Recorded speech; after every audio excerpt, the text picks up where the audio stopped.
This is Grace and Glory Podcast, episode 36. I'm Sean Kincaid with David Pena. David Pena, how you doing? Wonderful. We are super excited because we have a special guest, Samuel Moore-Sobel. I got it right? Your name? Yeah, awesome. That's perfect.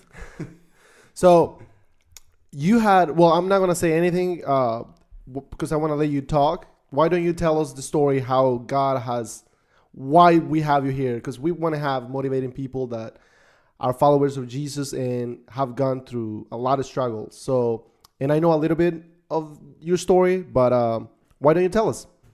Awesome. Yeah, well, I just want to say quickly here, thank you so much to Sean and David for having me on. It's exciting to be here this morning. It's an honor to be on your podcast, so thanks for inviting me over. A little bit about me. So I kind of had that typical Christian upbringing. I went to McLean Bible Church. I remember when it was Balls Hill Road campus, when it was a lot less people than it is now. Kind of grew up in a very solid Christian home, was memorizing scripture as a young child. And that was a really big part of our life. So my life was kind of built on that foundation of following Jesus. When I was 15 years old, I was in an accident. What happened was I was hired for a day to move boxes and furniture, just kind of your random odd job. It was on September 1st, 2009. So this is about a week before school was set to start. And as we're going through and moving all this stuff throughout the day. And eventually we end up moving some things out of a shed. There was a shed in the back of the house. And, the homeowner's just kind of instructing us, hey, take stuff out of this. We're going to put this on a cement slab so that we can get the trash to come take it. So it's just stuff she just didn't want anymore. And as we are emptying everything out, we take one of these boxes. I'm handed one of these boxes, and the homeowner says, hey, just toss it. And I'll never forget, I still remember looking into this box, and it looked like it was just hay and books, which I thought, hey, that's kind of weird. But, people have all kinds of weird things in their shed. Who am I to judge? And I tossed the box as instructed, and I'm about 6 feet tall, and the box was probably about 8 to 10 feet away from this cement slab. And as I tossed the box, the minute it hit the floor, hit that cement slab, you could hear this explosion. It was just the second it hit there, it was like a bomb went off. And by God's grace, I closed my eyes. I kind of see something coming towards me. I don't know what it is, but by God's grace, I close my eyes. And the second it makes impact, I can feel this just unbelievable amounts of pain. I can feel this. It was just like boring holes in my skin. A lot of people ask me what it felt like. It's almost like somebody took a match and just dropped it on my face. And so I'm standing there and I'm writhing in pain. It's about 45 minutes of between being in pain and then getting to the hospital.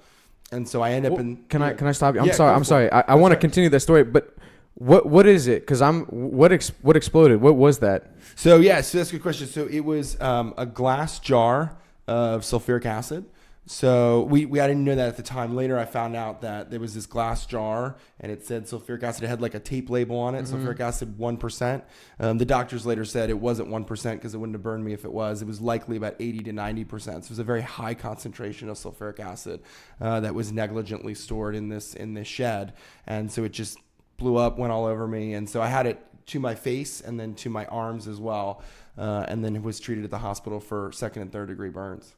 That's crazy. So does sulfuric acid, does that when you have it in a bottle, does it compress? I mean, because it's just strange that it to me, it, if it's just like a jar of acid, why did it explode? Was it, I don't know how, okay, that's maybe a question for a physicist, but. No, it's a good question. So basically what happened was, because it was in this glass jar, and it was, if you're thinking about a shed, right, it's exposed to the elements, and it had been there, we don't know how long it had been there, probably quite a long time based on where it was in the box. So, if you think about it, all the pressure that's there, the heat all summer long, the cold all winter long. The gas is expanding and right. all that stuff. Right. And so once the glass cracked, that's when it went off, and you were 8 feet away.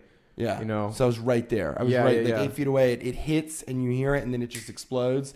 And it's and I was the only one burned, but it was something where it literally, it just came flying towards me. It was unbelievable. It was like that, one of those moments where your whole life literally slows down. It's like slow-mo, and you're trying to figure out, what's going to happen next.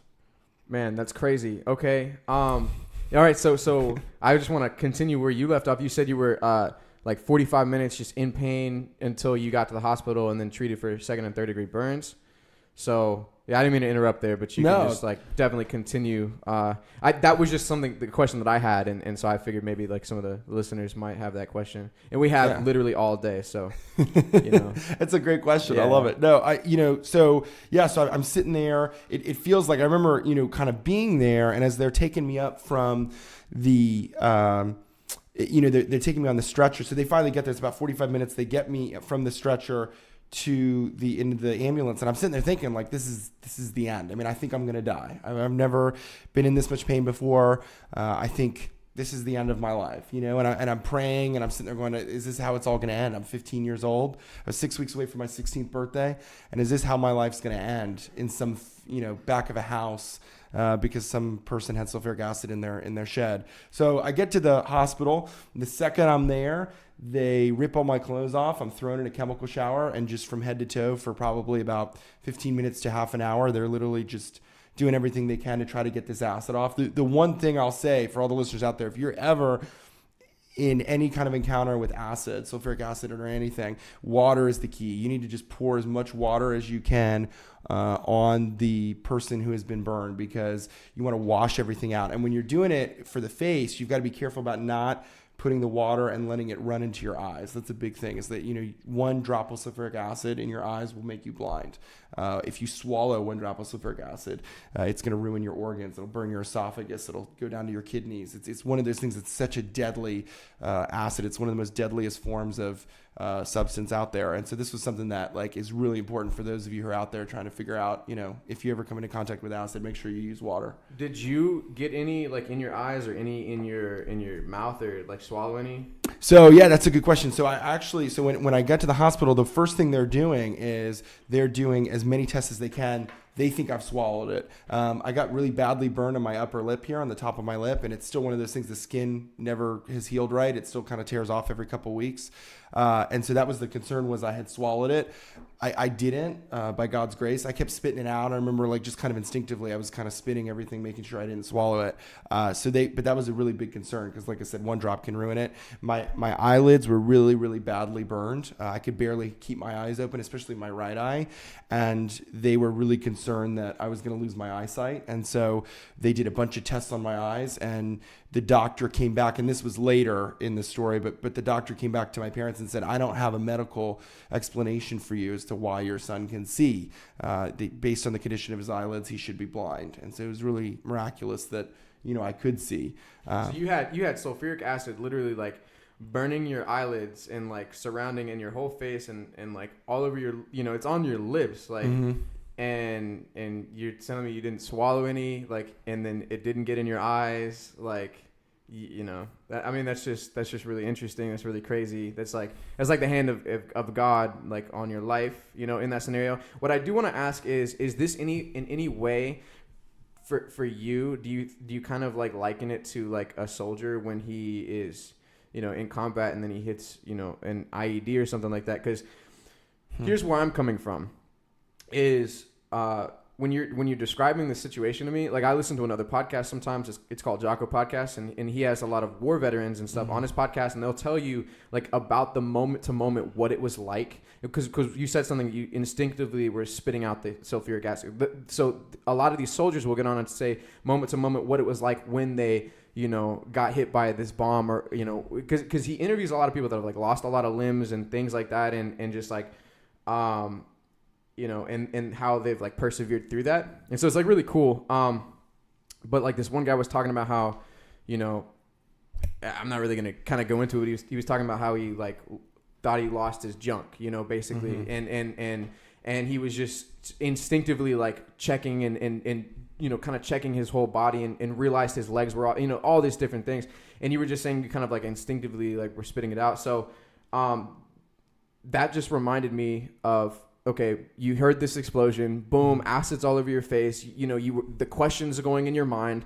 that, you know, okay, is this where I'm gonna die? Is this, you know, I'm not even 16 yet, and am I gonna die here in the back of this person's yard, you know, throwing away trash, just trying to make some money? Like, did you find the job on like Craigslist, or how'd you get the work? Like, yeah, it was an odd job. It was one of those things. It was like the Ashburn Farm odd jobs list, and so I got, like on Facebook or whatever. Yeah, no, through the newsletter back Okay. then. So yeah, it was something, you know, through that. It was an odd job. The guy lived, you know, probably 2 blocks from my parents' house. It was just one of those kind of odd jobs things. Yeah, it did feel a little bit like combat, like you're saying. I mean, it was something that later in the story, you know, it was something that I did struggle with as far as like post-traumatic stress disorder, or as far as symptoms of post-traumatic stress disorder, because it was something that, yeah, I mean, it's that fight or flight. You think your life is over. You're wondering what's going to happen. And there wasn't a lot of support along the way. So like, you know, when I kind of get to the hospital, one of the things I'm sitting, you know, they do all these battery of tests. I'm sitting in this hospital bed, and the nurse says to me, "Hey, have you seen yourself?"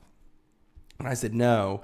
And they said, "Okay, well, here." And they toss a mirror in my lap. You know, there's no like counselor who comes in and talks to you. There's no psychiatrist. There's no kind of easing yourself into this. It's just like, look at your face. And I remember looking in this mirror and seeing just this, it's black. My whole face was just black. It's like somebody took dirt and just ground it into my cheeks, into my, just all around. And I barely recognized myself. I mean, I'm sitting there looking at this image of myself reflected back in this mirror, and I'm thinking, I don't even know who this is. And so, you know, it was a really jarring thing, and it kind of sowed some of those seeds of kind of insecurity that I dealt with for a long time, because here I am sitting here and I don't know who I even am anymore. And so, you know, if you think about your face, it's such a key part of your identity. I mean, you wake up every morning and you see it in the mirror, and here I was trying to figure out who I was. And so, you know, from there, you know, I get to the hospital, they're telling me they have to medevac me. They can't, you know, treat me there. So immediately they're trying to get me medevaced. My mom gets there just in time before they get me on that helicopter. They don't let my mom come on because it's too much weight for more than one person to be on there.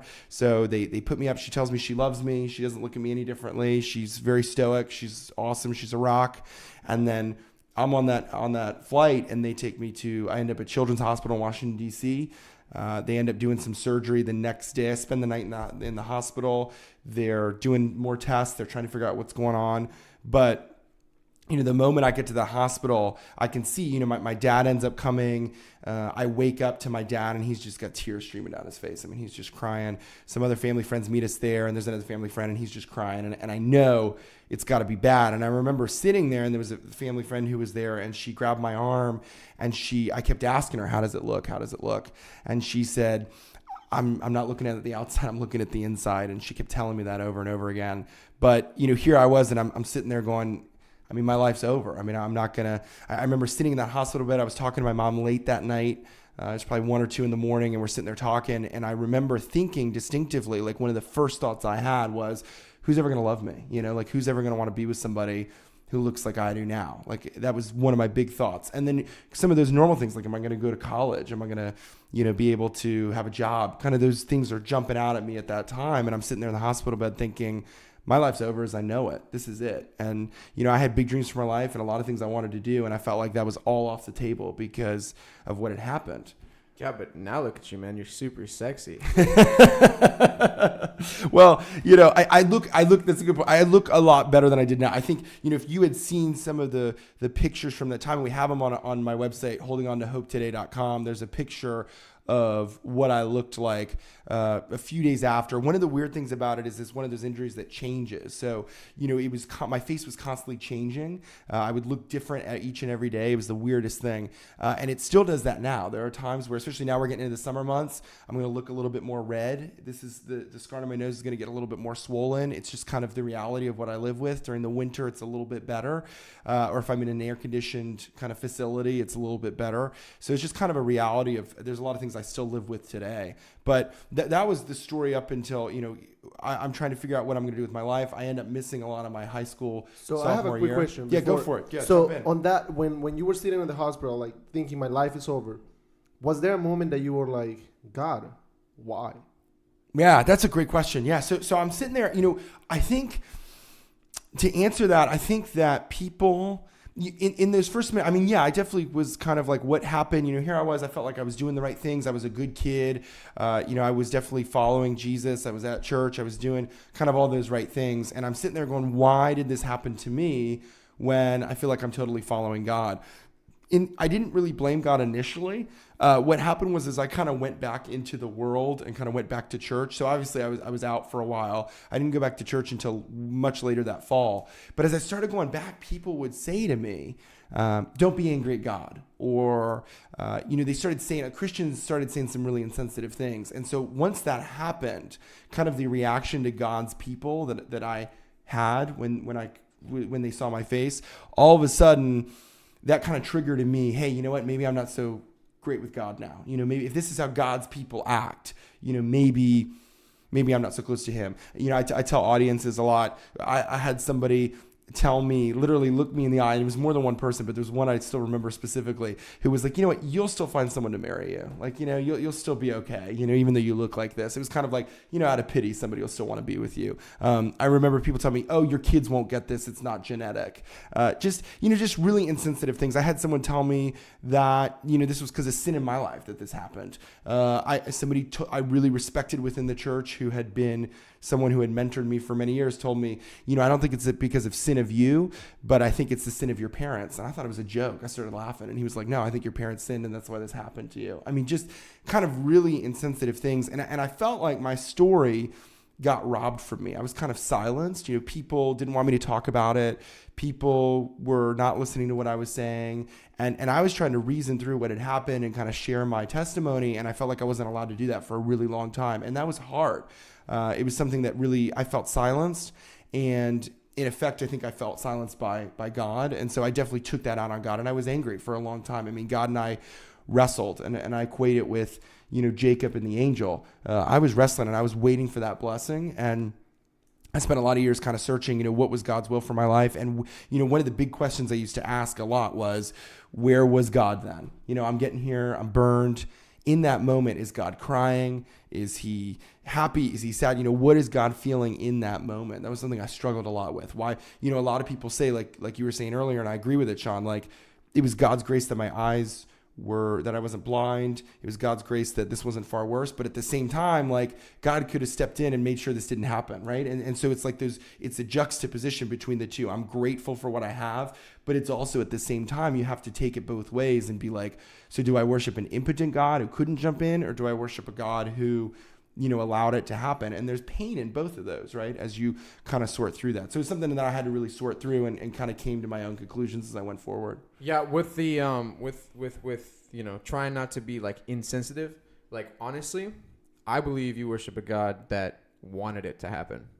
And like, I can't remember what the story is, but these Pharisees were asking Jesus, like, why is this guy, whatever ailment he has, is it because he sinned, or is it because his parents sinned? And I think Jesus replied, no, it's so that God can get the glory. Yeah, he does. Yeah, he says it wasn't the sin of anybody else. And that's important to understand, that, it wasn't the sin in anybody's life. It was like, this is what happened. I think a good way to look at it, and what I've discovered as I've gone through this journey, is that I think we live in a really sinful world, right? And you can be totally blameless in a situation. You can be going through, like I was that day, I'm doing the right thing, and because of someone else's sin, I get burned. And it doesn't mean that I was sinning in that situation. It just means that we live in a fallen world, and it's a result of what we live in. And I think God allows things to happen. You can't, when we sit there and ask why God, I mean, God would have to jump in on everything, and he'd have to rig everything to make it happen. I think we have to be careful. I don't think it was God's perfect will for suffering to happen to us. What I think is more important is that I think God uses suffering to mold us. I think he uses it as an opportunity to draw closer to him. And I think we have a choice, right? When we go through suffering, I can go the other way, and there was times I did, and I can say I'm bitter towards God, and I push him out, and that's my choice. Or I can allow suffering to work within my life and God to work in my life and say, I'm going to draw closer to you in this situation. Because when you think about it, I mean, life is filled with suffering, whether you believe in God or not. If you're secular, then that's your choice. Life is hard then too. But if you believe in God, you're allowing yourself to draw closer to him and allowing him to work in your life. And I think that's what's powerful, is that God can use whatever's happened to you and he can redeem it. And I think he's done that in my story in so many different ways. There's so many things I could talk about, but there was so many ways in which he redeemed this story. And I'm grateful for that. And, it is what it is, what happened. Coming to peace with what happened takes a long time. But getting to that other side, I can now see the ways in which he was looking out for me as I walked this really lonely road. And he was there, whether I acknowledged it or not. I mean, there was times where I chose not to see him, but he was definitely there. And I think to the listeners out there who are suffering, I think it's important for you all to know that, suffering is inevitable in this world. But I think if you allow God to work in your life, that ultimately he will redeem whatever's happened to you. And it doesn't mean you look back and you say you're happy that happened, but it means that you can say, there was purpose in this, and God can mold this into something great, and you can impact the lives of others just as we're doing now. That's awesome. That's great. Well, get back to the story. We interrupted you a lot, but that was good. That was great. Thank you for sharing. But get back to the story that you missed a lot of the high school things and continue to. Oh, sure. Yeah. So I'm going through high school. I'm really, struggling. I'm having a hard time. Probably, I don't go to a full week of school until May of my sophomore year. So I miss most of that time. I'm on homebound tutoring is what they called it. So I'm meeting one-on-one with people and with teachers coming to the house. And I'm going to doctor's appointments continuously. My life in the doctor's office is something that's, part of my life for a long time, spending time with doctors. And one of the things the doctors say early on is that, hey, you know what? It's been a year, give it a year and you're going to look great. Give it a year, you'll never know this happened. Like, it's going to wash away. It's going to be fine. They made it sound like I would never know.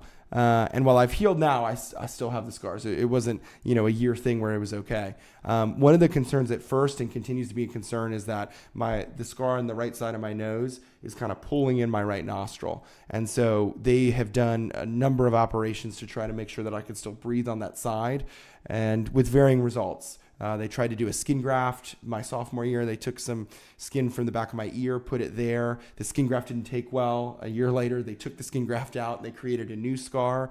Then even last December, I went in and had another operation to try to fix that area where they created kind of even a newer scar there. So it's just something that's always been an issue, and it will likely be kind of an issue for the rest of my life, that my nose will continue to try to collapse on itself, and I'll probably have to have kind of touch-up operations forever. But I'm sitting in high school. We're having a lot of discussions. I mean, a lot of people are really curious about what happened to me, right? They want to ask.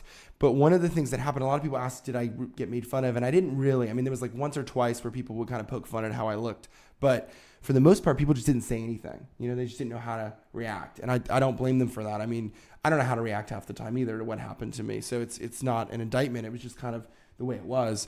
And I had to go through this alone. I mean, I felt like so many people kind of abandoned me. They didn't know how to interact with me. They didn't know how to deal with it. And so it was a lonely road. And I had to kind of piece together what it means to, go through suffering. And I think as I went through, one of the things that I think is really important to understand about all of this is that, so for listeners out there, I mean, a lot of people, they don't know.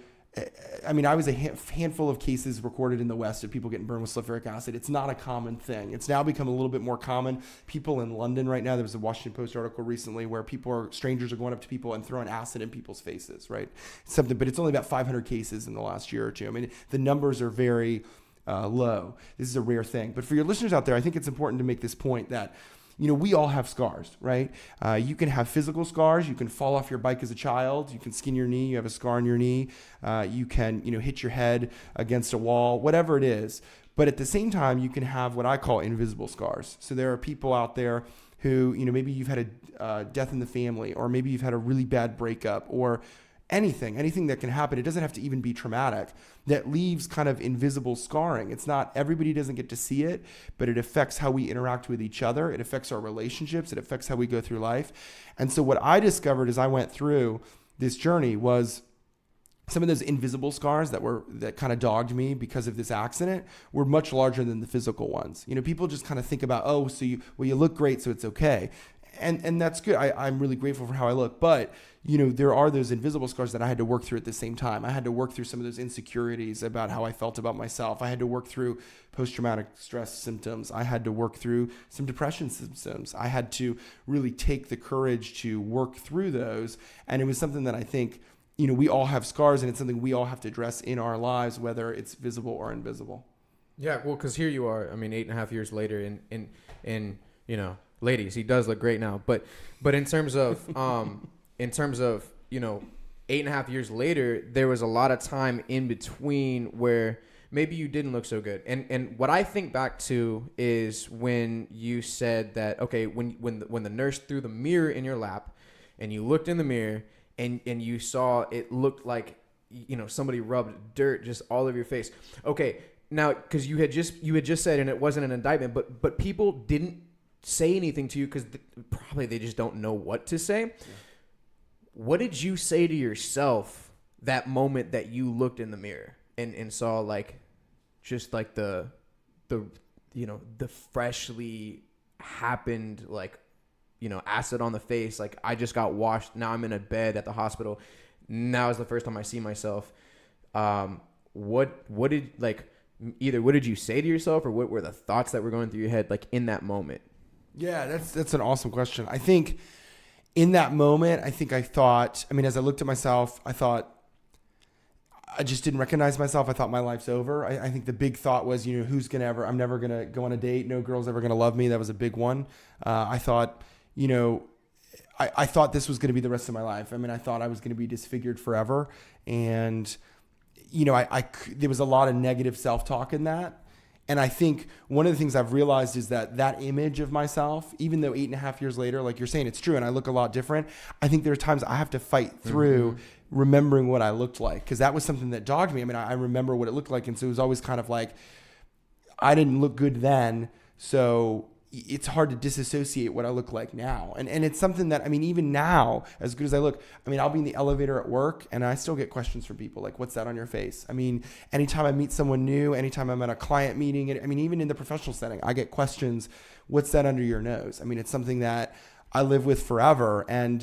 And sometimes there's days I just don't want to talk about it. There's days I just don't want to, in that setting, in an elevator for 30 seconds. What am I going to tell you? Oh, I was in an accident. I can't explain all this in 30 seconds. Now I can tell them to go to the website. But before it was like, I don't know what to tell you, And so it's something that's always there. But I think that's to your question. It's like I knew my life was never going to be the same. And I was just worried that, it definitely, when you're a young guy and you're a man, it's important to feel strong. I felt so weak in that moment, right? I felt like, man, I felt weak. I felt unattractive. I felt like my life is over from here. And definitely understandably so, your mind just immediately went to the worst. It's like, I don't know what I would do. If I saw myself just, completely disfigured, right?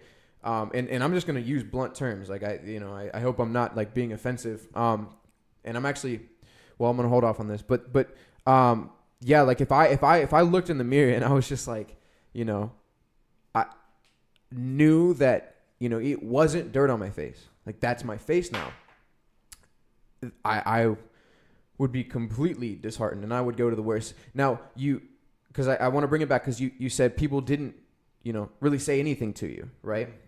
And they may not have known what to say. So what would Sam Moore-Sobel say to somebody going through that? Because if you, all right, because you know what you said to yourself 8.5 years ago, September 1st, 2009, you know what you said to yourself. Okay. And it was something along the lines of who's ever going to love me? And am I ever going to love me? Just all these things going through your mind. Now, what would you say to that kid, that young man that just wanted to make some extra money, that day and just never would have thought that was going to happen? What would Sam Moore-Sobel say to that young man right now? Yeah, I think, I would tell them, I think what I wish someone had said to me, and I think what I would say today, and I regularly talk to people and get the chance to talk to people in audiences and stuff and have the chance to talk to people. And what I tell people is this: we all have scars. We all have scars. There are things about ourselves that we wish we could change. Each and every one of us, even if you don't have something traumatic, there are things about ourselves, whether emotionally or physically, that we all want to change. And I would tell them that it doesn't matter how you look or how you feel. You have value. You are valuable. You have something to offer other people. You have something to offer the world. And you too can make a difference, and you too can overcome. I think, anybody who goes through suffering can know that they, or at least should know, and I don't think we tell people enough, this is an opportunity to make a comeback. This is an opportunity for you to use this experience and get through this on the other side and be able to use this in the lives of others. And it's hard. I would tell people, I think the biggest thing people want to know is they want someone who's going to listen to them. And so I would spend a lot of time listening and at the same time empathizing and say, look, I understand what it's like to suffer, even though I don't necessarily know your specific situation, but I just want you to know that you have value and that I think you have what it takes to make it through. And if you look at some of the things that I did as you go through with my own story, I think there's certain things that everybody can do to kind of overcome suffering. But everybody, what worked for me may not work for them too. I think everybody can find what it means to work for them as they go through whatever suffering they have. And then they can get to that other side and they can use it to help other people. And it can be a redemptive work in their life. And then I would encourage people, obviously, to, cling to Jesus as you go through. I mean, it is a lonely road. It is hard. But having people around you who listen to you and who care and are willing to walk with you. I mean, there's so many times I just wanted one of my classmates or one of my friends to just sit there and listen to me and just walk with me and just look me in the eye and say, I know this is hard and I don't have all the answers, because none of us do. None of us have all the answers. I wanted somebody to just say, you're right. I'm angry at what happened to you and I'm mourning with you. I wanted people to mourn what I lost, but at the same time, I wanted people to celebrate what I had. And I think that's what was hard, was I felt like people, my people my age didn't talk about it. People in the church, especially my parents' friends, parents' age, were telling me not to feel anything. They were telling me how to feel. They were telling me how to deal with God. And I think one of the things I wanted to circle back to was, I think what happens is that when you hear a story like this, a lot of people think about it personally.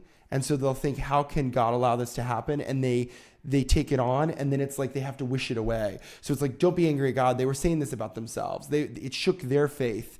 And so they were just taking really out on them, right? And I want to highlight that, yeah. So if you zoned out, zone back in right now.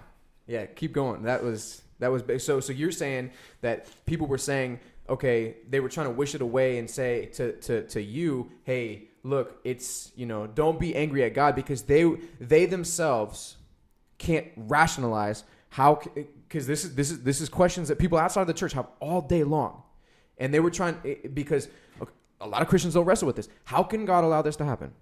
Yeah. Right? And how much more do you have to rationalize it or deal with it or learn the answer or go to scripture? I mean, you got all those options, all those options are available to you. You can rationalize it. You can pretend, you can wish it away, or you can go to scripture, or you can go to prayer, or you can get on your knee, or you can just, pretend like it didn't happen. So because they didn't have an answer for you, they manufactured one. Mm-hmm. And it wasn't really an answer for you because it didn't suit you, because it didn't make sense, because you were already wrestling with that 10 times harder than they were, mm-hmm. but they didn't want to have to deal with it in that moment. And so they wished it away. And it's not to say that that's like evil on their part, but that is very much a lack of depth of knowledge of God and understanding of God. And one of the questions that I wrote down was, and I'm gonna ask it, and then I'm gonna speak, and then I'm gonna let you answer. But it's do you love the church? Like, does Sam Moore-Sobel love the church?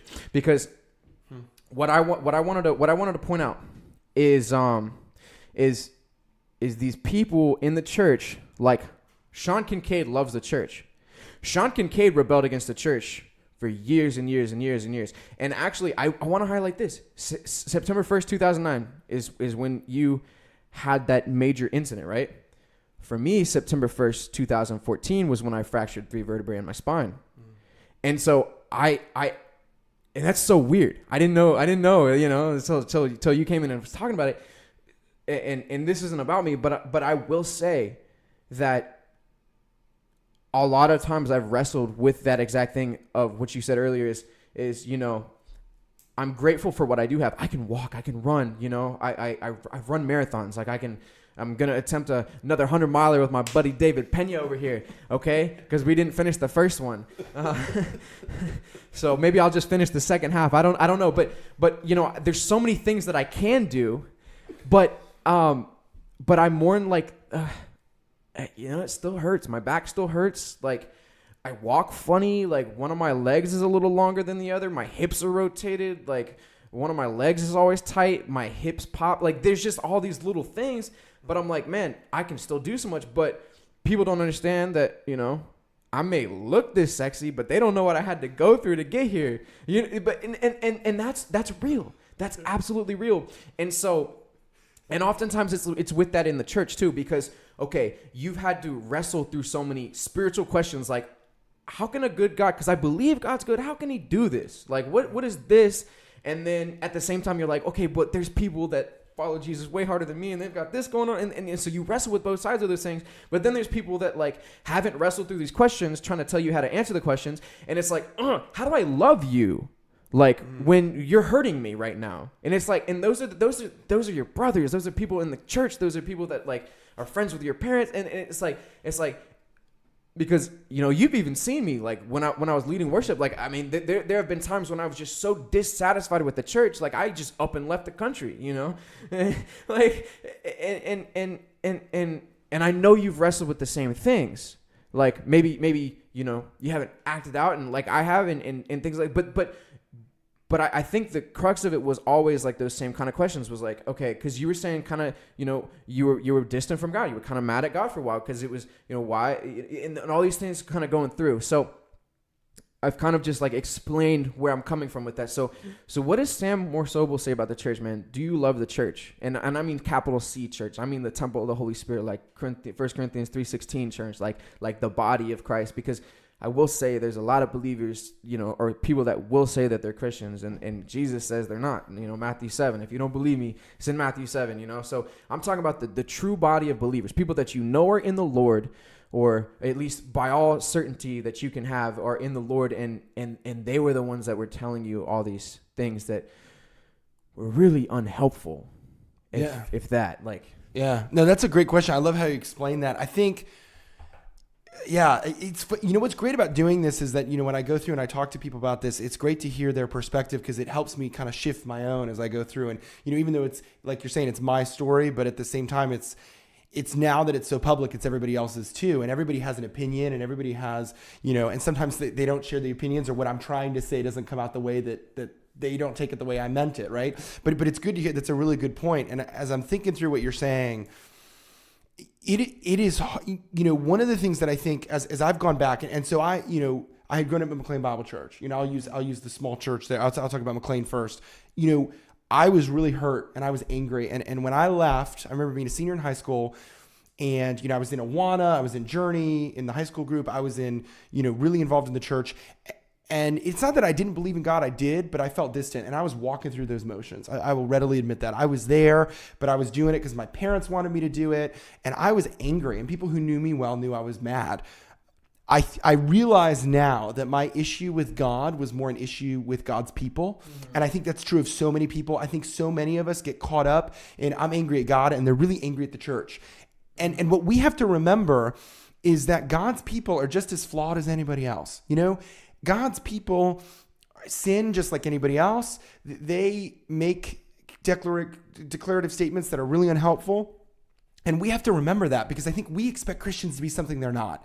And I think that's when we adjust our expectation and say, you know what, people in the church are hurting and they don't know how to respond. I think that makes a world of difference. And I think, so when you ask that question, like, do I love the church? I've had the opportunity to go back to McLean. I've done a lot of speaking actually as of late at McLean over the last this whole month. And it has been wonderful to go back to the church of my youth, to look some of those same people in the eye, and to stand up there and say, and it was almost my way of saying, I forgive you. I do. I forgive everybody who said what they did. I don't think they meant it in a mean way. I only highlight it on this show because I want people to know what's helpful to say. And I want people to know that when someone's suffering, you shouldn't walk up and say, oh, maybe somebody will still marry you, or it's not genetic. I want people to be empathetic. The larger thing about to your question, the larger issue is that the church doesn't know how to mourn.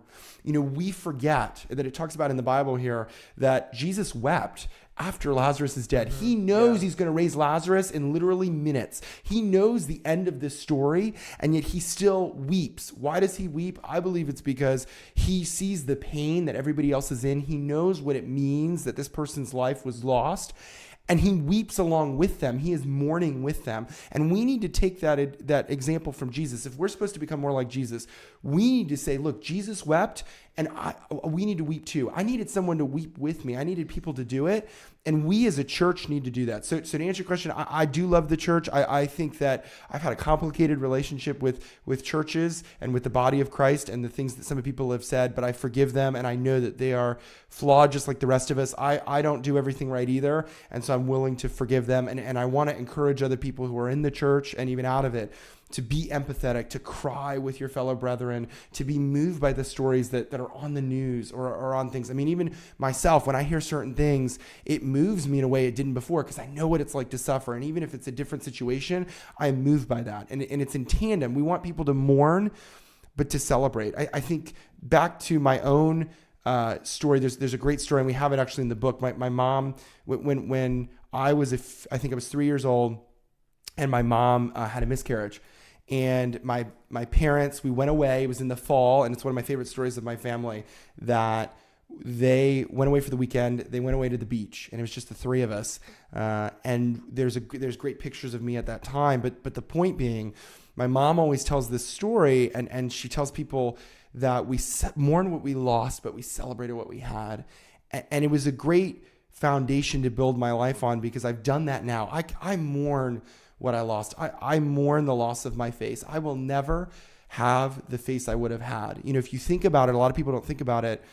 You know, if I were ever to get married, if I was ever to find somebody to marry me, to make a joke, you know, oh, you will. I will never. I'm having to hold David back right now. They will never know what I was supposed to look like. You know, they'll never know what I looked like as a man. I mean, there's a picture of me it's actually at McLean Bible Church. I'm getting my Journey Award in Awana, and it's a picture I use a lot.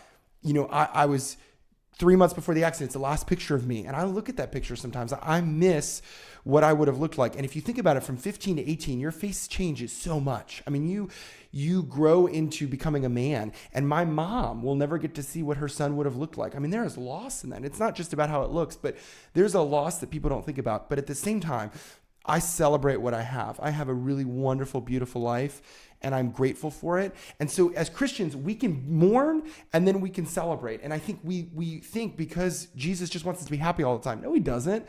I mean, it's okay to be upset. It's okay not to be okay. It's okay to doubt. I mean, look at Job, right? Look all through the Bible. David in the Psalms. I mean, David is crying out and saying, I don't know, God. I don't know what you're doing, right? That's okay. It's not a sin to do that. But the point being that you can work through that, and God will meet you where you are. And if you allow him to work in your life, you can get there.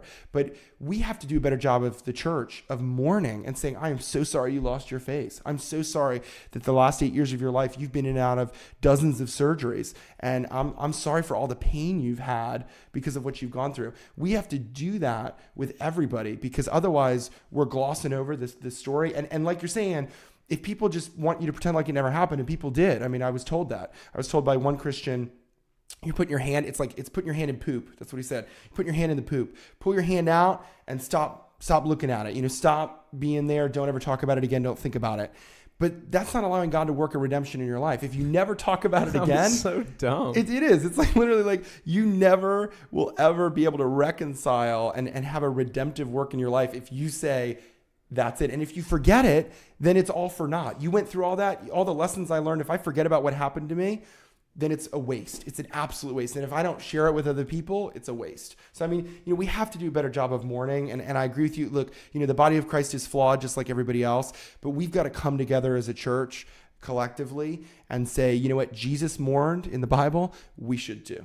Well, I do want to highlight something that, you know, you're talking about things getting glossed over, right? And what I don't want to get glossed over, like in your message, and is something, and the reason I asked if you love the church is because, you know, it was something that I wrestled with. It's like, you know, I'm out here trying to follow God, and God's people aren't following God. So, or whatever, you know, that was my big problem. And, you know, then of course I had to, you know, well, am I actually following God? And then start following him. But then, I finally got to the point where I'm like, oh, no, okay, God's people are flawed, yes, man, but it's my duty to love them. Mm-hmm. Like, And it's like, I'm not the only one out here in the world doing God's will or whatever, to the capacity that I'm doing it at, right? It's like I'm not the only one, and just because this person might not be as much or this person is more, like, no. Jesus says, like, the world's going to know me by how you treat each other. Yeah. And what I don't want to get glossed over in your message is because you're used to speaking about it. You have a website, you have a blog, right? A newsletter, you have all these different things, which we're going to put the links in the description. All right. Where can they find you? Holdingondahopetoday.com, right? Yeah, holdingondahopetoday.com. And a big shout out to the best way. People always ask, how can we support what you're doing? Subscribing to our blog is a big one. The more subscribers we have, the people who are following us, we can go to publishers. We're in the process of publishing a book. We're deciding whether we're going to self-publish or not. But, as we go through that process, people who are actively following our blog is great. You can also find us on Twitter at @HoldHopeToday. And you can find us on Facebook at Holding On to Hope Today, and like our page. So we want you to be part of what we're doing, because we want you to be part of this movement. I mean, what we've done is create a movement to bring scars to light, both visible and invisible. And this is a message that transcends my story and is about the scars that everyone in the world has. True that. So yeah, like I was saying, man, what I didn't want to get skipped over was just the fact, and we have all the time in the world. So we're gonna do this for like 16 more hours until my MacBook runs out of battery. No, but I didn't, because I want the listeners to understand that, like, when he was talking, when Sam was talking, when you were talking just about, how you would go back and speak, and that was your way of, like, forgiving people. It's like, they did. It could come across to some people as like, why does he think that they did such wrong? Like, what, they didn't know any better? And it's like whether they knew any better or not, like, those people hurt you.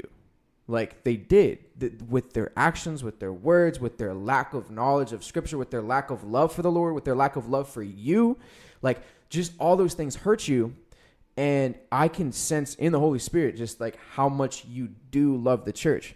You're just very used to giving a message, because your message is you're trying to get out there, like, hey, look what God did in my life.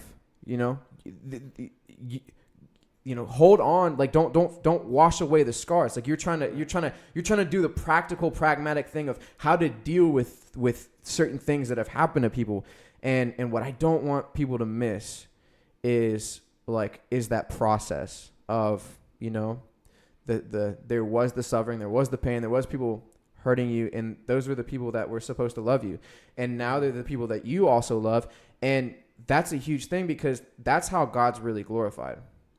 God's more glorified in that we love each other in the church more so than we overcome, like, even the hardest things, like the worst things.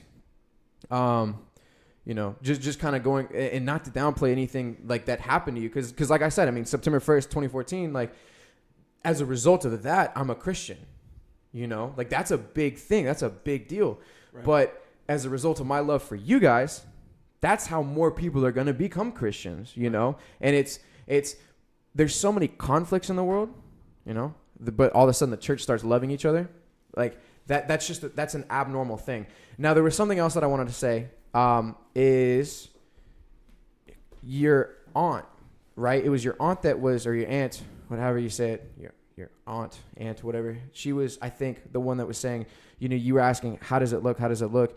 And she was saying, I'm looking at the inside, right? That was your aunt? Mm-hmm. Or it was a family friend. It was family friend. Yeah. Family friend. And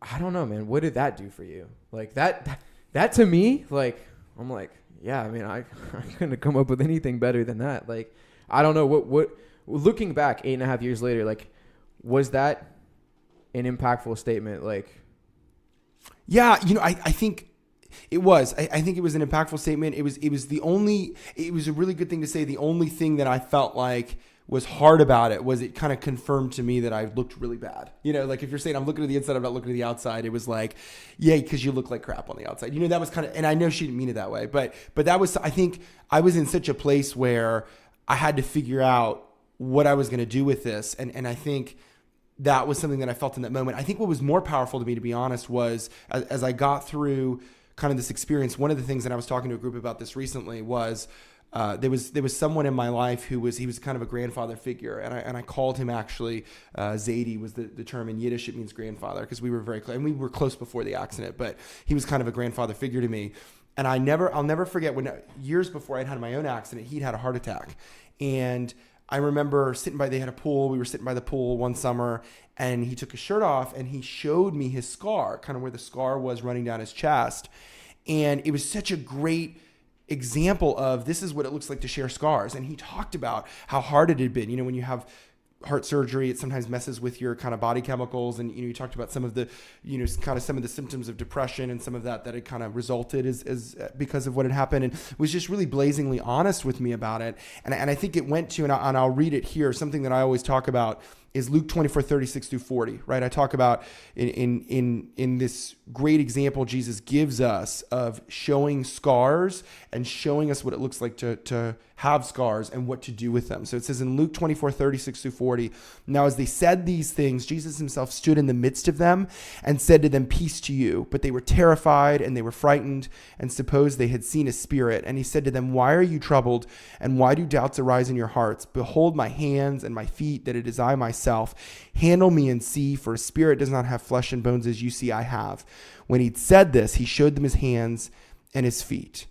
Right? So he's showing his hands and his feet in this story. And it's that same thing that Zaidi did for me. It was showing what it looked like to have scars. And the few people have done, there's been a few examples of that over the last 8 years of people showing me their scars. And it's the most powerful thing in the world to say, touch my scars and see. And when you think about it, I mean, this is a very intimate thing, right? As we go through, allowing someone to touch your scars. I mean, I don't allow people to touch my face. I mean, it's not something that I think my mom has done it a handful of times. There's been girls I've dated who've wanted to, and it was kind of like, no, that's a boundary you just don't cross. I mean, it's a very intimate act to allow someone to touch my face and touch my scars. I don't even like doing it, to be honest, half the time. So it's a very intimate thing. And here Jesus is saying, look, touch my scars, see how I've been hurt, and then see the ways in which I've healed. And I think that's so powerful. I was talking to a pastor, actually, it was McLean Bible, Justin Orr, and he was telling me, scars are identifiers. And in this moment, we identify Jesus through his scars, right? The disciples say, I know you are who you are because of your scars. And I know for me, and it sounds a little dramatic, but I know, the first few lines of my obituary, I mean, somewhere in that obituary is going to be talking about this accident. I mean, I know for me, this is something that I never wanted, but it's what happened to me, and it is a part of my story, and it will always be, and whether I like it or not. And so what does it look like for all of us, for the rest of us out there, for your listeners, for you guys, to be known for your scars? What would that look like to be saying, I know Sean because of his scars. I know David because of his scars. I know Samuel because of the scars that he has, right? And to see the ways in which you were wounded and see the ways in which you've healed. And I think, one of the things that I've struggled with as of late in talking to Justin again, he told me, we had this conversation, and he said, I think you'll always have scars. I think even in heaven. And my first reaction was, I'll never be rid of these scars. I've spent 8 years trying to, I mean, at this point, I'm okay with how I look. It's not like I'm trying to eradicate it, but I've spent 8 years trying to keep my nose open, and 8 years trying to, make sure that when I go out, if I'm in the sun too long, I can get sunburned, I have to be careful, all those things. And it was a blow. But as I thought about it, and I thought about all the work that I'm doing now that whether it's with this book or whether it's with, the blog and everything that my mom and I are doing to kind of bring awareness to scars, I thought, what, if I still have these, I'd be okay with it. When I look in the mirror every morning, it used to be a lot harder than it is now. And there's still some mornings where I'm like, I want my face back. But when I look, I can see the ways in which my story has impacted other people. I can see the ways in which, as you're saying, the love for other people, I can see how it has encouraged them, that they were able to overcome whatever it was because they had that determination, but they could hear my story and it could propel them on. It could just be one of those seeds of hope that could be planted in their lives. I talk a lot about cultivating hope, and one of those seeds of hope that be cultivated in their lives. And as they go forward, those scars now take on new meaning. And so I can look, if I still have these in heaven or some form of them, I'll be okay with that. And that's a place of acceptance. That's probably as close as I've gotten to acceptance. I was at dinner the other night, and a really close friend said to me, we were talking, and basically the question kind of came up where would I go back and change it, right? Would I go back, and if I could, I bet it's hell no. It's, well, it's complicated. I mean, of course, like, if I had the opportunity to go back with a magic wand, yeah, probably. And still have the life you have now and right. have learned all the lessons. Right. If I can keep all the good without the bad, then absolutely. Right. Right. And that's the key, right? You want to Right. keep the good with the bad. And that's something I think, as horrible as the experience was, it wasn't all bad and it wasn't all good. It's both in tandem. And I think that's what we're talking about today is like, you can mourn and celebrate. And so, yeah, of course I'd go back and I would change. I think anybody who has gone through trauma will go back and say, of course I wouldn't make myself go through that. But at the same time, you can look in the mirror and see the ways in which you were wounded, but also the ways you healed. And I know when I look back on that, just from as an aside, I know I can overcome anything because I know what it's like to be so badly burned, to almost die, to almost, lose everything. And so whatever happens up ahead, it's like I have that confidence to know that God will see me through it, because if he could do it then, he's going to do it again. And so I have those evidence of his grace along the way in my life that I wouldn't necessarily have without it. And in some ways, it makes you who you are. It's a part of your story. And so, I think there's a part of me that can't imagine who I would be today without this happening. It's Absolutely. such a part of my story. And whether I like it or not, it's there. So I've just decided I'm reaching that place of acceptance. I think acceptance and forgiveness, it isn't looking back and saying, oh, I'm really glad I went through that. I think it is, what I've discovered is looking back and saying, what happened was horrible and I wouldn't wish it on my worst enemy, but I can glean the good that came out of this, and I have hope for the future because of what happened in the past. And I too can overcome what happened to me, and so can everybody else. And this story can be used for something greater than myself. And I think that's what's come out of this is beautiful. And that's what keeps me going, is knowing that, good things have happened because of this and people have been impacted. And what else can you say than to say, it's an honor to be known as you go through your life. It's an honor to be known by your scars. It's an honor to be able to point people to Jesus because of the scars I have. And that's what I try to do each and every day. Yeah, I mean, you said, and it reminded me of something LeBron James said, something to the effect of like, I don't know why God gave me the hardest road, and it's like you didn't ask for this, but, despite, even if you may say like, because of course I wouldn't want to break my back again. I wouldn't want to do that over again. Would I go back and change it? For me, it's no. For me, it's absolutely not, because I was going to the pits of hell, and like it took that shaking up, and I refer to the Jacob story where he wrestled with the angel, because I walk with a little bit of a limp, in my hip. I am Jacob. I am Israel. I have wrestled with God and overcome. That's my name. Like, so for me, that's my answer. Would I do it again? No. Am I glad it happened? Yeah. I mean, I didn't ask for this road, but I looked to the alternative, and I looked to where I was going, and I looked to, even just the podcast. Like, we don't have a crazy following, but it's when what you're doing is impacting those around you. It's like, man, I wouldn't have it any other way. It's like I didn't ask to be in this spot, and this is me kind of empathizing and seeing like what would I feel if I was Sam Moore-Sobel. Can I call you Sam? Is it cool if I say Sam, or do you like Samuel? I like Samuel, but Samuel? It's all right, Yeah, I'm like short and sweet, but right, yeah. Samuel's not short. He's big and masculine, and that's right. It's a name of great strength. Yeah, right? Samuel James, the name of great strength. So if I was Samuel, like, maybe I didn't ask for this, but man, just seeing the people that I can impact, and seeing, like you were saying, people coming up to you with their scars and be like, put your hands right here. Like, see, I like just a minute ago, I was showing you some of my scars from when I literally just butchered my arm, just out of rage. It wasn't even out of depression. It was just out of rage. It was like, I hate myself so much, I'm just going to mutilate myself. And I look at that every day.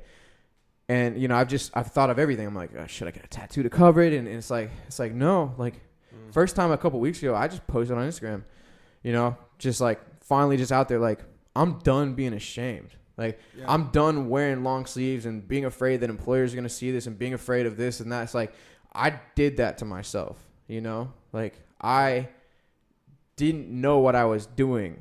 I didn't think about the ramifications and what? So often it's like we're doing things in life, especially as non-believers. We're doing so many things, and we don't think about the ramifications. It's only looking back when that, man was in hell and he was looking up to Lazarus and saying, or Father Abraham or whatever, put just a little bit of water on my tongue just to quench this burn. It's like in that moment he's thinking, okay, I should have done different things, obviously.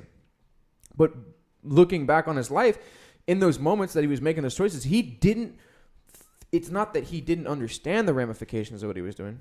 He wasn't thinking at the time. He was focused on something completely different. It's like, when people were telling you, like, hey, stop eating poop, or whatever kind of dumb analogy that was, like, he didn't think about the ramifications of what he was saying. And it's how often do we go through life without even thinking of the ramifications? It's like, okay, all of a sudden we're in Christ. Now we don't have to think about the ramifications. It's like, no. We think about them all the more.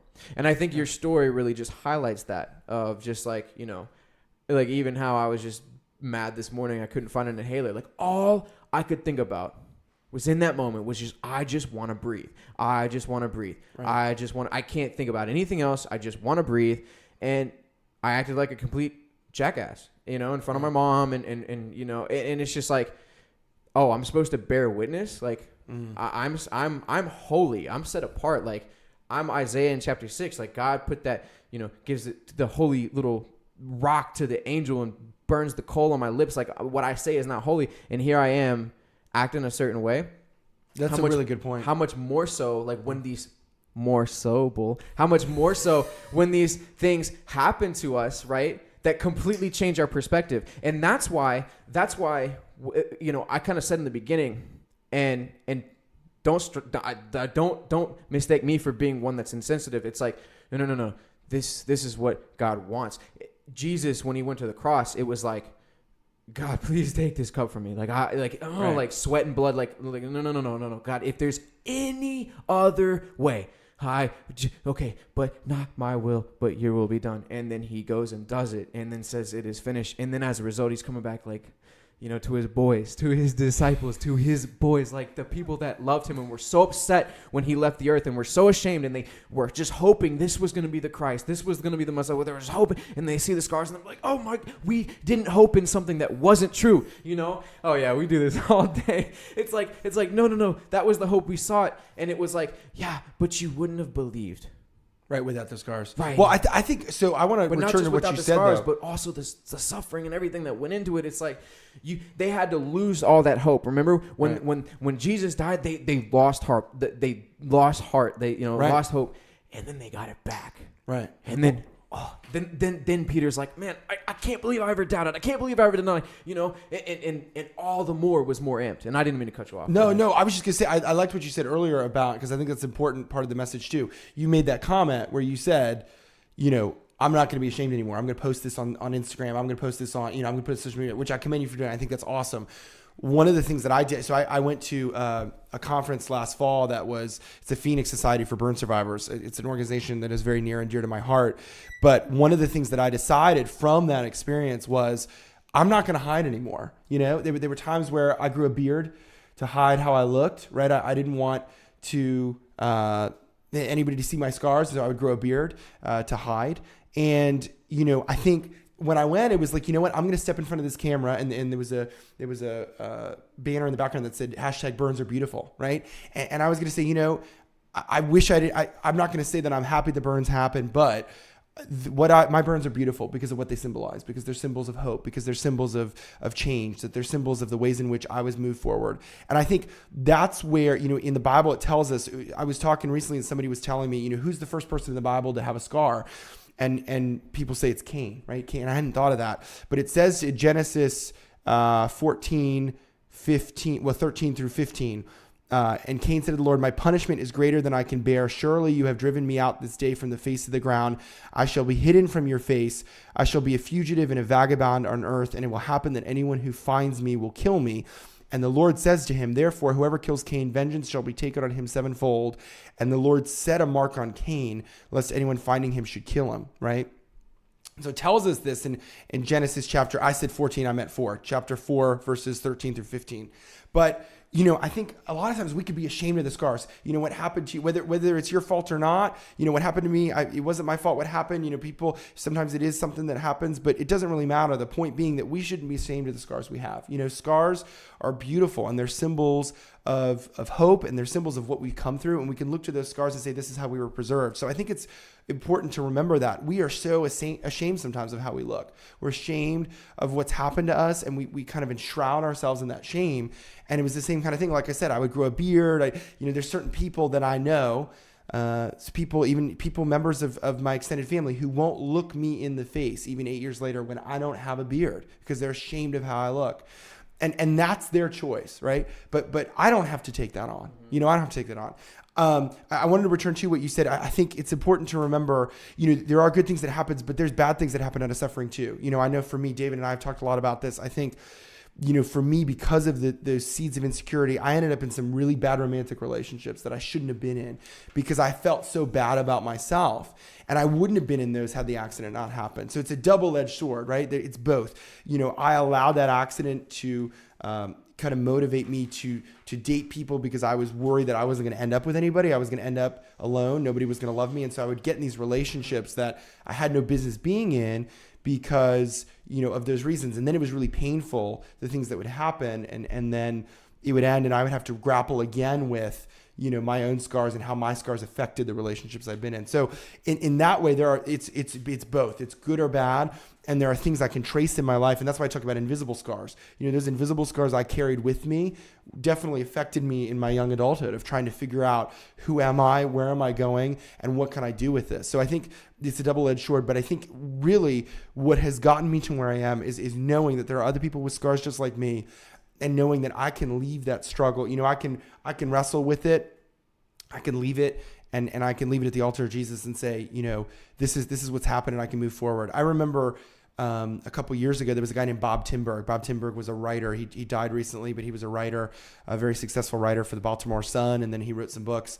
And I remember listening to his story. He wrote a memoir about his experience, and it was kind of harkening back to what we started with a long time ago when you were asking me about getting blown up with an IED. He was in Vietnam, and so it was one of his last few days, last week or two in Vietnam, and he's driving over in a Jeep, and they hit a bomb and it explodes, and his whole face, he was really disfigured, and it was something that really was life-changing for him. And I remember he wrote this memoir called Blue Eyed Boy, and it's a great book. But I went to see him because I never, at this point in my life, I was 20, never met a burn survivor, and I decided I wanted to meet this man, and I went and met him. He was doing a book signing, and we talked for a while. And there's nothing like being in a position where you're looking at another burn survivor and they know, right? They know what it's like to burn, and his situation was far worse than mine. But, he said to me, what a comeback you've made, what a comeback you've made.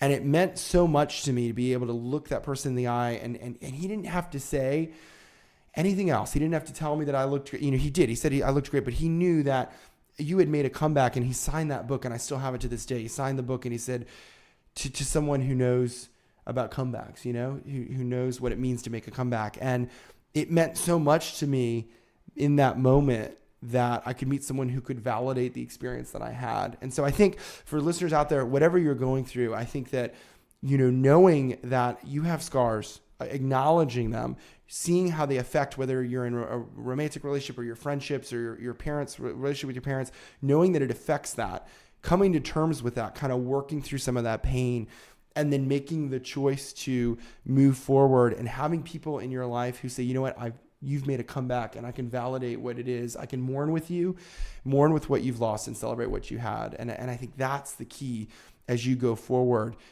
I don't have all the answers. There are days where I still look in the mirror. I know Bob told a great story. Bob Timberg would tell of being in the morning, and he had this happen 60 years before, and he just screamed in the mirror, "The jig is up. I want my face back." Right? It was like, and there are moments where I have that, where I'm just like, I got this scar on my nose. It feels like a piece of rubber. It's uncomfortable. It's, this whole area. There's just times where I just want to rip all my scars out and just rip my face off. It's itchy. It's hard to shave around it. There's days where I'm just like, I just want it back, right? I am not, the hero here, but I'm simply a messenger, and using this story to say, there are days where it's still going to hurt you, but at the same time, you can look to the ways in which you can celebrate what you have. And I think that's what I try to do every day, is to wake up every morning and thank God that I'm here living this life. I could have been dead. I'm not.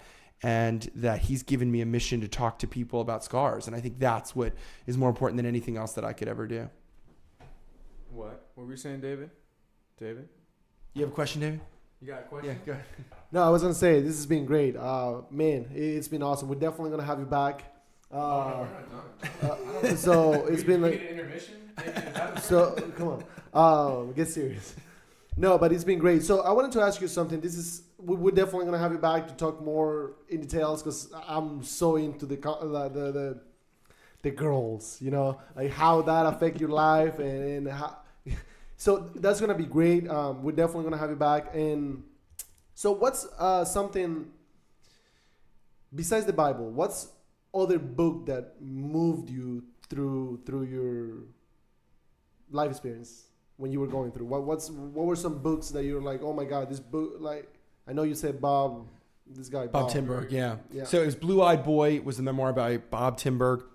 That's an awesome question. Yeah, I would love to come back. You know, we're hoping to publish this book this fall. Our plan is to do this September 1. We're deciding which way to go. Either we're going to be going with the traditional publishing, or launching our own self-publishing. So we'll be talking more about that, about this book that we have out, and we want you to read it and be able to take those words of hope and cultivate them in your own life. As far as books, one of the books that I remember right after the accident, one of the books that I read that really impacted me was actually, oddly enough, it was Michael J. Fox. It was Lucky Man by Michael J. Fox, and then The Adventures of an Incurable Optimist. And those were great books because Michael J. Fox, especially in Lucky Man, talks about what it felt like when he was first diagnosed with Parkinson's.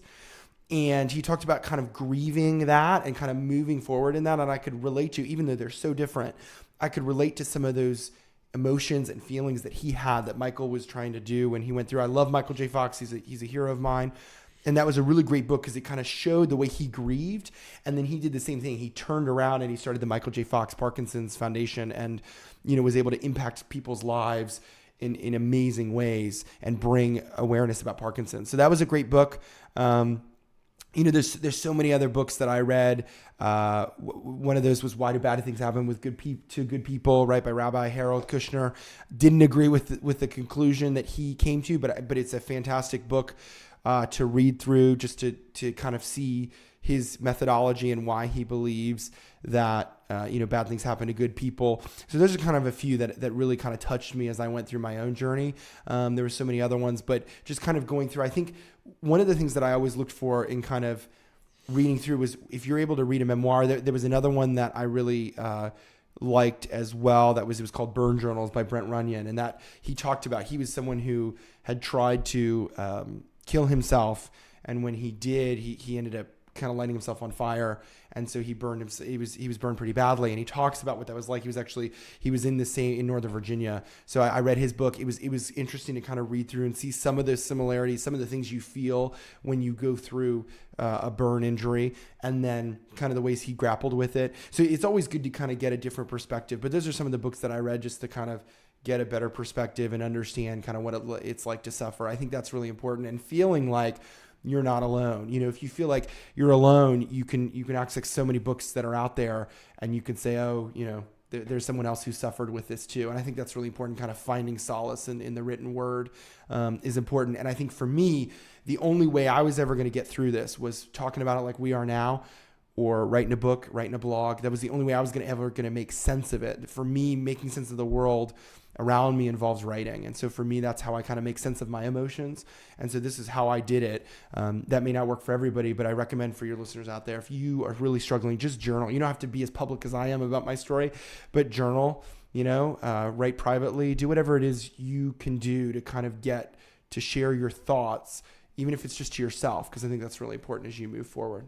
Awesome. Yeah. And to all of the listeners, that you can get a free copy in Audible trial for which lies Grace and Glory, all of the books that he mentioned, and you get a 30-day free trial.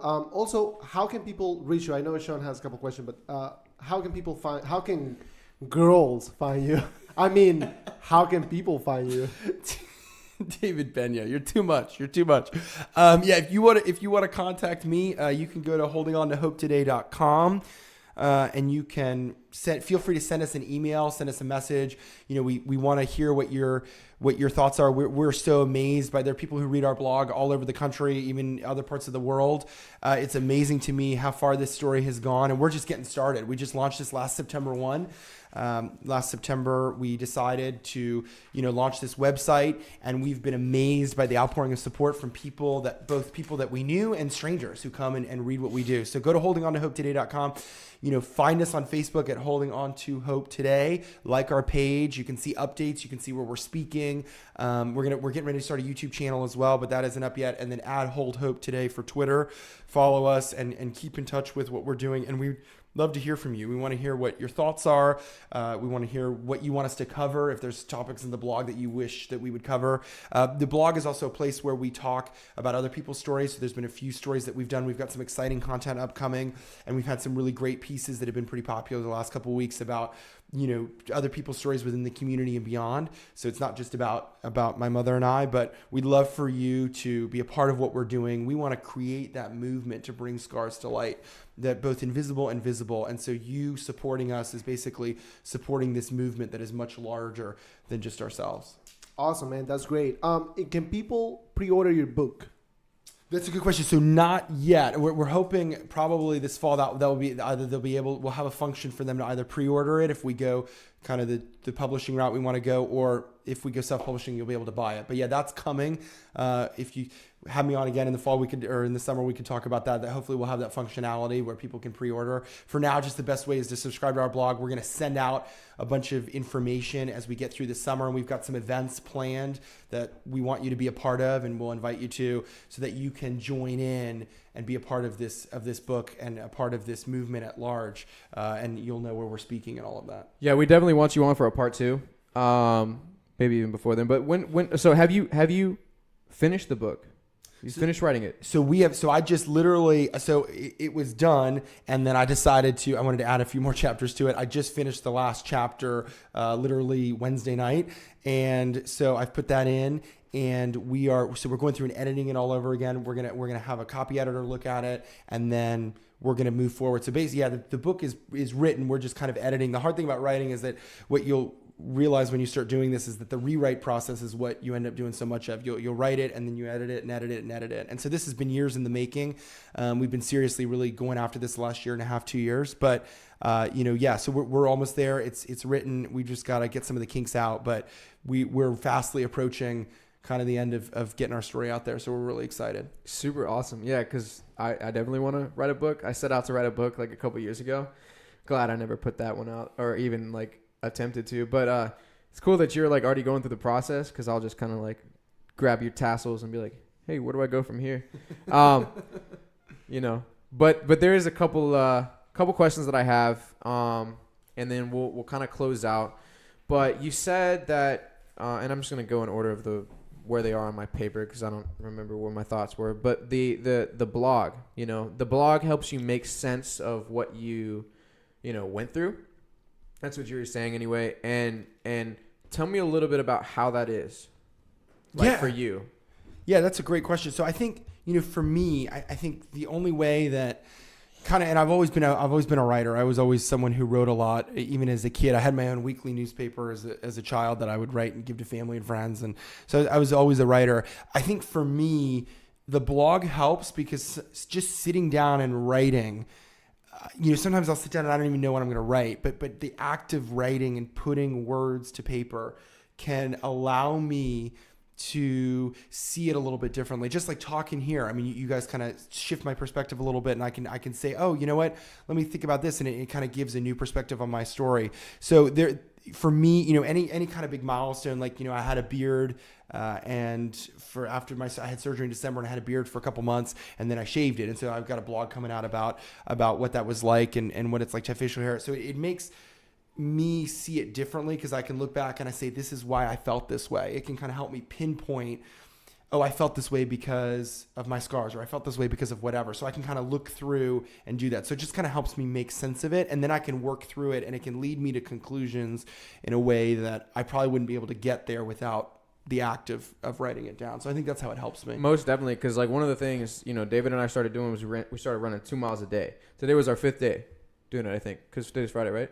Started Monday, so today is our 5th day of we set out we're gonna run the 100-miler. Okay, well we talked about it, but we made it a thing by talking about it, and then we're like, well, we should run 2 miles a day because we wanted to run 10 miles a week, and we were doing it in like 5-mile sections, and that's just hard, especially when you're fat like me, and just like once we said it to each other, like, okay, let's started talking about the idea of doing it, it became more concrete. Because if you just have an idea in your head, you never write it down, you never tell anybody, it's gonna fizzle out. Yep. Whenever you say things, I have all these little provocative thoughts just come into my mind, because I'm boom, boom, boom. I had coffee, like all the thoughts are going everywhere, right? So I'm thinking, David needs some coffee over here, but I'm good. But when I write it down on my page, it becomes a real thing. And then when I write it down on the page, then I can ask you about it, and then you talk about it, and now it's it's now not in just my mind, it's in your mind, and it's in everybody's mind that's listening.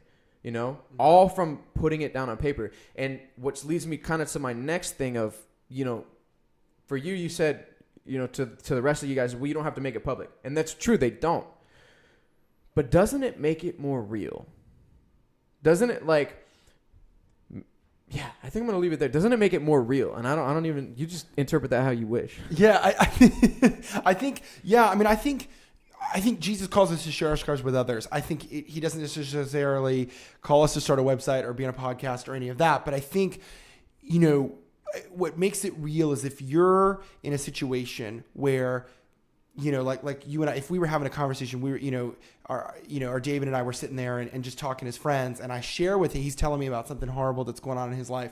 And then I can share in that moment kind of some of those scars where we can connect after listening to him and saying, well, look, I know what it's like to suffer, and here's why. I think that's really powerful. There are certain people in my life, in my own story, who had never told other people some of the scars they told me. And that was really powerful for them to sit there and say, hey, let me show you my scars. I went through something similar to you. That was really powerful. So I think even if it's just to one other person or even a couple other people, I think it can really go a long way, and you can feel really special in that moment and say, hey, that's a really good point. I can relate to that. So I think, whatever you feel like God is calling you to do and share, and maybe you'll get out there and you'll share with a few people and realize maybe you do want to go more publicly. But I think, I don't think there's a certain way that you have to share it, but I do think, sharing it does bring about a redemptive work in your life. And I think what works for me and works for you may not work for everybody else. And I think people have to use the recipe that works for them. And as they move forward, they can figure out what God is calling them to do. Because I think God calls people to do different things in different points in their life. Absolutely. But I would agree with you that, and I think you would agree with me, that probably the recipe is to not hide. Yeah, I think don't hide. I think, and that's the thing. I mean, even if you don't necessarily talk about it publicly, I think you should be committed to saying, I'm not hiding this. I think you should be someone who embraces your scars, whether they're visible or invisible. And I think you should embrace them. And I think you should say, this is a part of who I am, and it doesn't define me, right? Our scars don't define us. Even though I'm known for some of my scars, there is more to me than that. I have a lot of other interests outside of that. There's a whole person. I don't want to be one dimensional. I think there's a whole person there. So it's important to highlight that as well. But I think we shouldn't hide, because it does help inform our viewpoint and our perspective. And I think that we should be willing to say, this is who I am, and I'm not ashamed of it. And, what I've learned is that people can react whatever way they react. I can't force someone to react the way I want them to react. All I can do is share my story and share my heart. I want to live authentically. I want people to see my scars, and I want people to see the ways in which I've been wounded and the ways in which I've healed. And they can, if they decide to interpret it a different way than I meant, that's their choice. But I'm out there, preaching that message, teaching that message, and saying, this is who I am, and I'm not ashamed of it.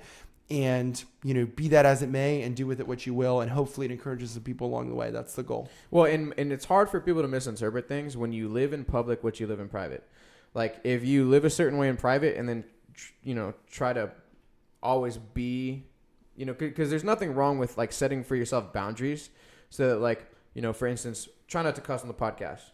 Does that mean I don't cuss in private? No, absolutely not. Like, if I even said the F word on the podcast once, put it in the description in one of the videos. But it's just, okay, do you live constantly, consistently, like, the same? And, however people interpret that, it's like, it's on them. But are you the same in public and private? Because in private you have these scars, but in public you act like it's all together. It's like, just, the way that you would act in public, be that in private, and then you don't have to act in public. And it's just, Right, it is who you are. The only thing I would say too is you have to be careful. Sometimes you do need to set boundaries as far as, especially especially in romantic relationships. I think it's really easy to reveal too much about your scars too quickly. And I think it's important for those of you who do have scars, make sure that it's okay to set boundaries and go forward and not reveal everything right away.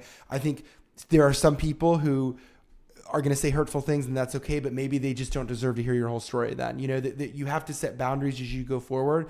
And I agree with you. I think you live authentically, and there are times where when you can share your story, and then there's times where maybe you shouldn't. So that's a good caveat to that too. Just be careful in how you put yourself out there, because you want to make sure that you're also preserving your own emotional health as well. Definitely. And the last thing that I'm going to say before, dude, David's so mad at me. He's got to go to work. He's got a bunch of houses he got to sell. But the last thing that I want to say is the jig is up, man. It's like Bob Timberg, right? He said the jig is up, and that really struck me. And he was kind of saying it like out of frustration, and maybe it later turned into kind of a joke and this thing like, haha, like one time I actually meant it. Like, okay, the jig is up. I want my face back. And, the word says like the testing of your faith produces patience, and the real you is revealed when your faith is tested. Like this morning when I wanted my inhaler, like the real me was revealed in that moment, because honestly this week I just haven't been on my knees, just not that much, just kind of giving God like a little bit. And so, right, I'm acting a certain way. And, for you, Samuel Moore-Sobel, the jig is up, man. The jig is up. The flesh, beauty passes away, all that stuff, like all that stuff has died, but the real you has been exposed. And I'm glad it's in the public sphere. And again, I may sound very insensitive. What I'm saying is that, like, I'm glad that I get to see this you. And you mentioned, you're not one dimensional, and people know you and recognize you by your scars. I didn't when I first knew you, or when I first saw you at the Crux like 3 years ago. It was longer than that. Yeah, 3 or 4 years. It was 2014. Yeah. It was November of 2014, because it was Crux Giving, back when we had the Crux and Jason Great, and all that, and awesome dude. And I knew you as the guy that wanted to become a politician. And that's still there. Yeah, I don't know if you still wanted to.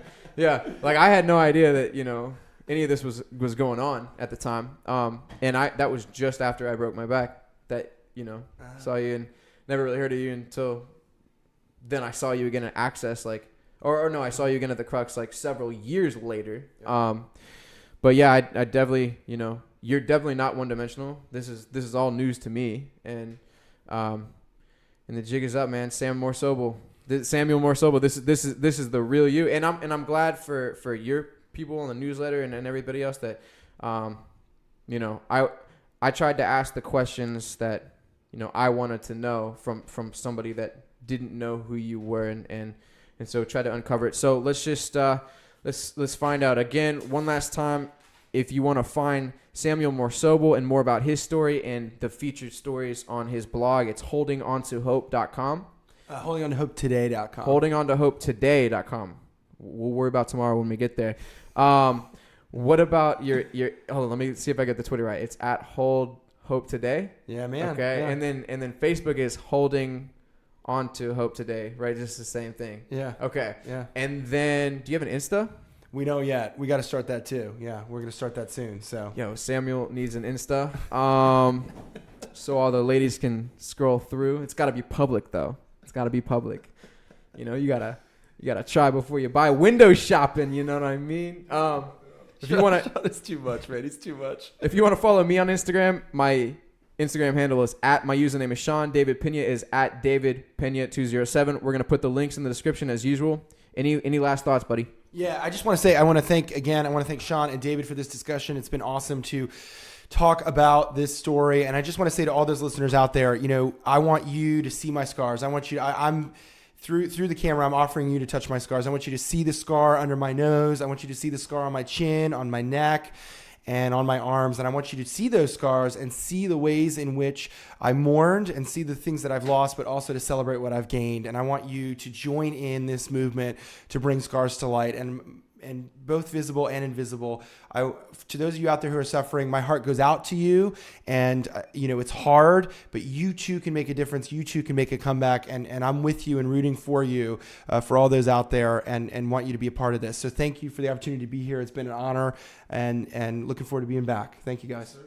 Hey, it's been a pleasure. Thank you for coming. We really appreciate it. This was amazing. Please share it with your friends. Spread the word. Touch Samuel's scars. Also, give us 5-star reviews on iTunes, and because that's how we're going to spread the word. Thank you very much for listening, and God bless you.